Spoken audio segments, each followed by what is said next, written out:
الحمد لله الحمد لله نحمده ونستعينه ونستغفره ونؤمن به ونتوكل عليه ونعوذ بالله من شرور أنفسنا ومن سيئات أعمالنا من يهده الله فلا مضل له ومن يضلل فلا هادي له ونشهد أن لا إله إلا الله ونشهد أن لا إله إلا الله ونشهد أن لا إله إلا الله ونشهد أن محمدًا عبده ورسوله إن الله وملائكته يصلون على النبي يا أيها الذين آمنوا صلوا عليه وسلموا تسليما.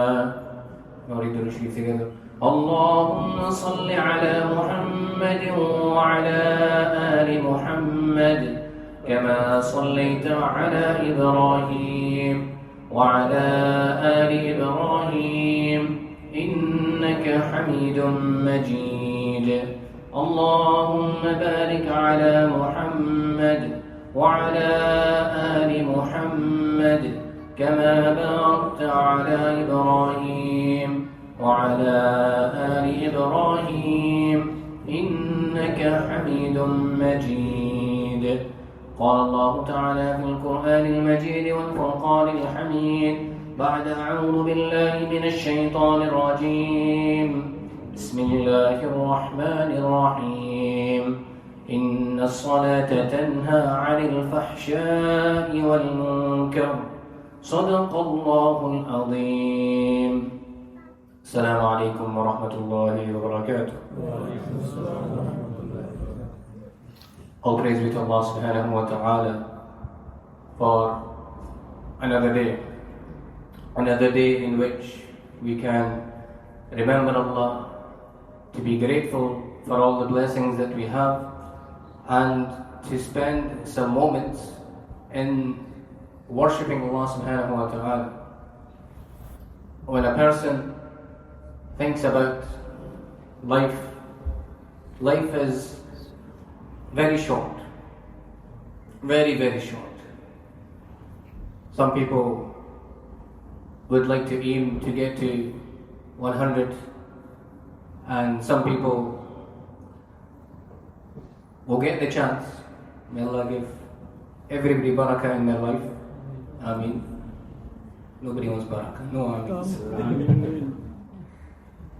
So when we think of living in dunya, and our ummah has a basic average of 70 to 80 years old, and then we look at Hazrat Nuh alayhi salam, who spent over 950 years preaching to the people, and that was regarded as a long time, but compared to the akhirah, it is nothing, and it is a chance, an opportunity, being in the dunya, to please Allah subhanahu wa ta'ala.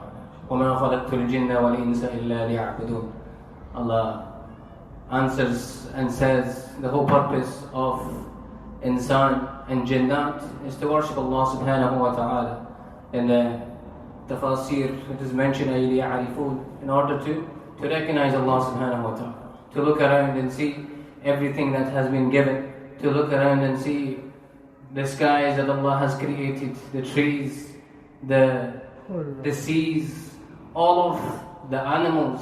When you think of the birds in the sky, all of the animals in the forest, everything has been created by Allah subhanahu wa ta'ala. Those tiny little insects that we see running around, every single one of them, Allah knows how many there are in the dunya. Allah knows, Allah has created them, Allah looks after them, Allah feeds them, and Allah feeds each and every single one of us. This is who Allah subhanahu wa ta'ala is, and this is the Allah subhanahu wa ta'ala that we worship. And the most simple and basic worship that we have been given as Muslims is our Salah. And the Salah is something which it needs no reminding of it.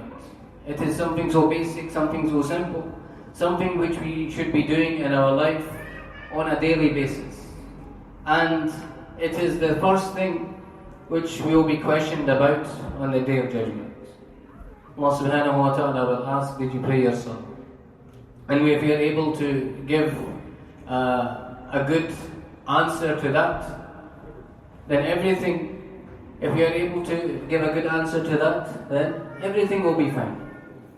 Whereas, if we cannot give a good answer, then things will be difficult and our questioning will be hard.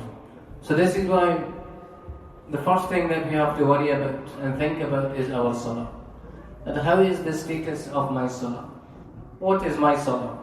And it is an opportunity to remind ourselves about what Nabi sallallahu alayhi wasallam said about salah as well. Nabi sallallahu alayhi wasallam, he mentions قُرَّةَ عَيْنِي فِي الصَّلَاةِ, that the coolness of my eyes is in salah. That this is where he would find peace. And when we compare that to the salah of ours today, it is a quick up and down, and we are done. Where we don't spend the time that we should in our salah. And if we were to understand the importance of salah, it would make a huge difference within our lives. Today, we would say that I pray my salah, alhamdulillah, but it is just something that I do. What do we get out of our salah? How can we get something out of our salah? And the best way to get something out of our salah is by knowing what is salah. Salah is a conversation with Allah subhanahu wa ta'ala. It is a chance and an opportunity with us to speak to Allah. And to learn, in order to fully gain from our salah, we need to know what our deen, what we are saying within our salah. Like whenever we move from position to position, we say Allahu Akbar, which means Allah is the greatest. The elders have gone on to say that when a person stands for salah, they have given the example that when a person lifts his two hands, he lifts his two hands for Allahu Akbar. When you lift your two hands, it is as though that everything, I'm going to throw the dunya behind me. Throw the dunya away. That this is how we start our salah. That everything that is there, nothing is more important than this salah which I am just about to start. And to start with the intention, with not knowing, will I ever get to pray another salah again? That this salah that I am starting, it could be the last one I do. And if somebody was to know that this was the last salah, how would they pray it? They would do it with the utmost sincerity and devotion and concentration and making sure that they read everything perfectly and correctly. And this is how we have to be with our every salah. But of course, we are not perfect and we will slip up and we will make mistakes. But it is down to us to have that intention. That when was the last time we fully concentrated on our salah? That when we understood and thought, I am going to read this salah as if it is my last. And this is where we have to push ourselves and try our best to do this and make that intention from the start. So what we can do is today when we stand for our Jummah prayer, then we think of it as if it is our last salah. To stand in front of Allah subhanahu wa ta'ala knowing that Allah is listening to us. Allah is watching us. And Allah can see everything that we do. And there's a hadith that goes on and says about what a person should be picturing when he is praying his salah. That he should be picturing that he has Jannah right there in front of him and he has Jahannam behind him. And he's able to stand there and he can picture it all. And if he's not able to picture it all, and he should know that Allah subhanahu wa ta'ala is watching. He should try and say that I am seeing Allah. Of course we don't know what Allah looks like, but to try and picture that I am standing in front of Allah and I am worshipping my Rabb who has given me everything. And if we cannot do that, then at least think that Allah is watching me. Allah knows exactly what I am doing. And Allah is watching how my concentration is. Allah is looking at me, trying my hardest to concentrate. Because this is all that Allah wants to see from us. Allah wants to see effort. When we make an effort, then Allah subhanahu wa ta'ala becomes pleased. Allah doesn't expect perfection from us. It is not possible to give perfection because we are not angels. We will make mistakes, we will have difficulties. But when we make that effort, the elders, what they would do is that they would train and they would perfect their salah. And the way that they would perfect their salah is they would stand for nawafil. They would stand for nafil prayer, and they would do it with the intention that I'm going to make sure that I pray my best salah. And when I get distracted, when I get disturbed, if I get distracted, I'm going to pray another 2 rakah. And if I get disturbed again, I will pray another 2 rakah. So they would continue to bring again and again and again until their salah would be perfected. Now, we compare that to any hobby that we enjoy. Somebody who likes to play football, somebody who likes to play on their PlayStation and the games, whatever it is. If they want to get on to the next level, they're going to keep on practicing and practicing and practicing until they improve and get better. So in the same way, because you have love for that hobby, whatever it is, this is why you will put the effort into it and try your hardest to improve and become better at it.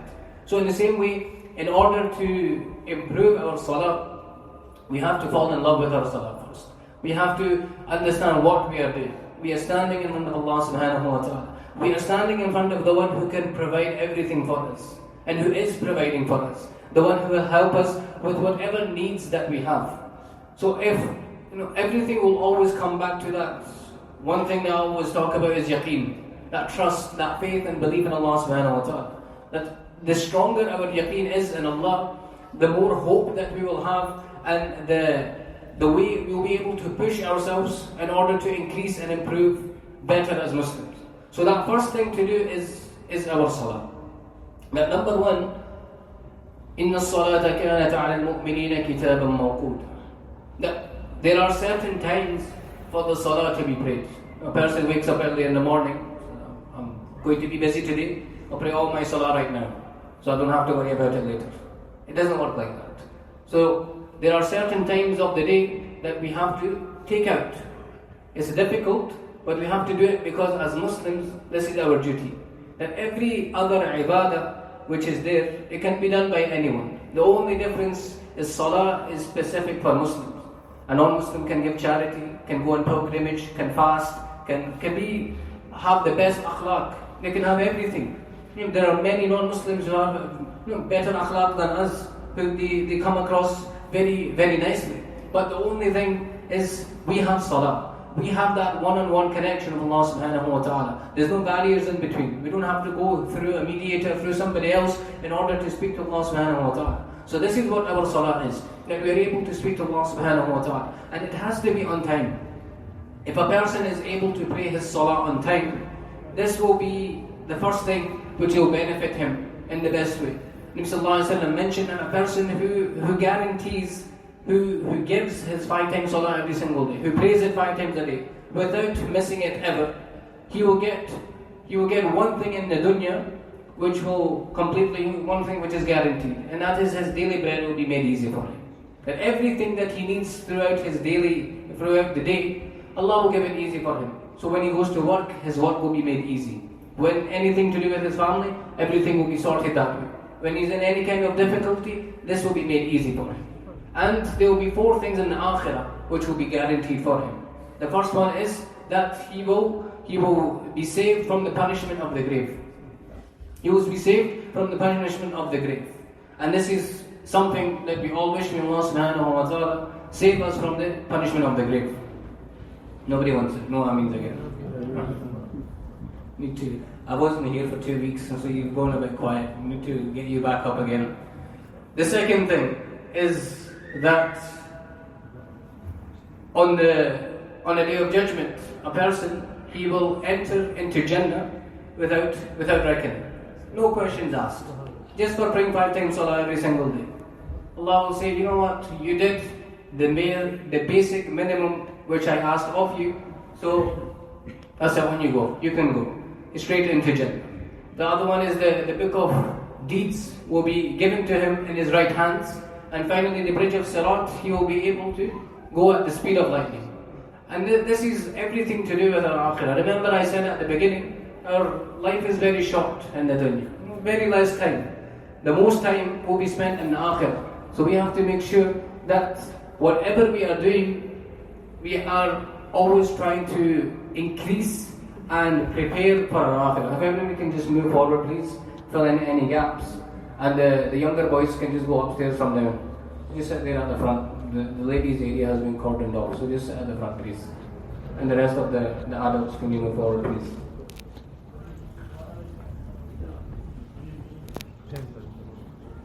Ten and under.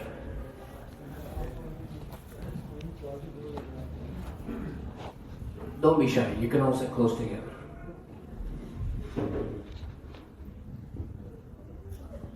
So first thing, praying our Salah on time. When it is the time for Salah, we sacrifice, especially in the morning, Fajr Salah. Rasulullah mentioned in a hadith, very famous hadith, that you can sit down, boys, sit down. Sit quietly and listen, please. Rasulullah mentioned in a very famous hadith that a person that I wish, very strong hadith as well. Listen to the words of Rasulullah. That I wish that I could get somebody to call out the adhan. To call out the adhan. And then I would get some youngsters and we would take some firewood and go to those houses of the people who have no excuses. No excuse whatsoever. And they do not come to the masjid for salah and burn their houses. Think of these words. From who? From the Messenger of Allah sallallahu alayhi wa sallam. Rahmatul lil alameen. Mercy to mankind. The one who never wished any pain or hurt on any person.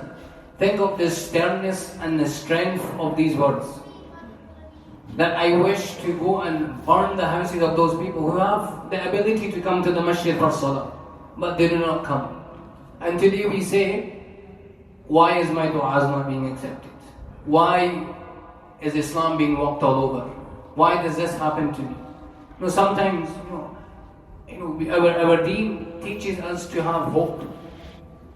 But there's a stage when we have to ask ourselves, what am I doing? What am I actually doing with my life? Do I just want to be a Muslim by name, or do I need to put it into action as well? And this is what Nabi sallallahu alayhi wa sallam wanted to explain to the Sahaba at that time. That it is so important for those who are able to come to the masjid for salah and join in the congregation. Because if this doesn't happen, then we become like those that are not Muslims. They don't have this getting together and worshipping Allah subhanahu wa ta'ala. Think of the sacrifice, the effort that each and every one of us have made to be here right now for Jummah. We have that importance in our heart for Jummah. The same is there for every single other salah as well. Of course, people have work and people have other commitments. That's not an issue. Mr. mentioned those who are sitting in their house and have no excuse. This is the condition. Those who are sitting there, who are sitting on the sofa maybe in the evening, just with their feet up, and the adhan for Maghrib goes. They can very easily make it to the masjid for salah, but laziness comes over them, and they don't. And this is where the test is. This is where the test is from Allah subhanahu wa ta'ala. That when we are put in this situation, after hearing this hadith, where am I going to go? What will my situation be? And this is where Allah subhanahu wa ta'ala is testing us. That will I make that effort? Will I go to the masjid? And it is only for our benefit. It is not going to benefit anybody else. Allah doesn't need our worship. Allah doesn't need our salah. Allah doesn't need our ibadah. Allah is the greatest already. So, and especially with living in the West, living in a non-Muslim country, if we don't explain and put into practice the importance of first salah, then what will our children learn? Our children will think, okay, dad's reading at home, so I can read at home as well. Completely normal. If it was so important, then dad would go to the masjid. So there's no need for me to go as well.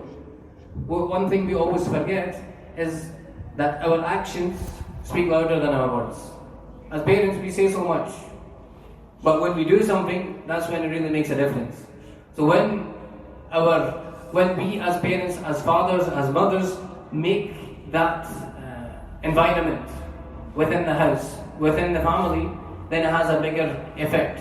Just imagine you waking everybody up in the morning for Fajr Salah, reading in the house together as a family. If you can't come to the masjid, everybody in the house waking up together. What a beautiful feeling that is. Everybody together doing exactly what we are supposed to be doing. And this is where we have to question ourselves and make sure we are doing the most that we can. And it's not me trying to put you down, because we all have ways that we can improve. But what we need is, when there is a chance for improvement, we try our best to make that first step, to take the first step towards that improvement.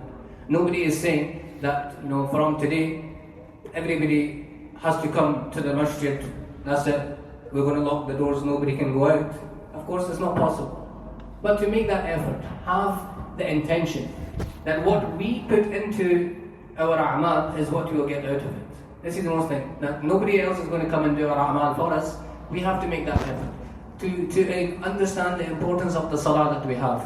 And when we do it, we will see the true benefits of it, and we will get the fruits of it, and we will see later on, especially down the line with our family, with our children.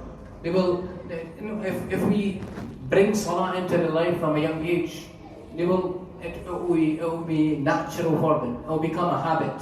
But if we wait till they're teenagers and a bit older, then by then they're already into their other things, and they're not going to be used to it. So we have to understand from now that as parents, first of all, we have to pray our salah. Even if you're not able to make it to the masjid all the time, at least read it in the house. If you're at work, read it at work. If you're finding it difficult to pray your salah, at least pray your farz. This is what Allah will question you about, your farz. Even for the rest of the day today, if you find it difficult, just read your 4 farz of Asr, 3 farz of Maghrib, and then your Isha, your 4 farz and your Witr. That's it. This is enough. This is what Allah has made compulsory upon us.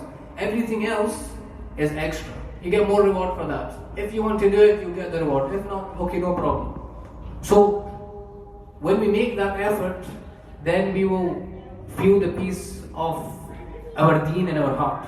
Otherwise, if the effort is not there, then it's like we are becoming like just Muslims by name, and that's not what we want. We want to do everything possible in order to gain the pleasure of Allah subhanahu wa ta'ala. Everybody ready for this, inshallah? Do we make a sincere intention with our heart? That's the main thing. Make the intention in your heart. As soon as you make that intention, Allah will give you reward. And then when you continue it and act upon it, then more reward will come your way, inshallah. Allah subhanahu wa ta'ala give us the tawfiq to act upon these things. Ameen wa akhiru da'wana alhamdulillahi rabbil alameen. Those that need to pray.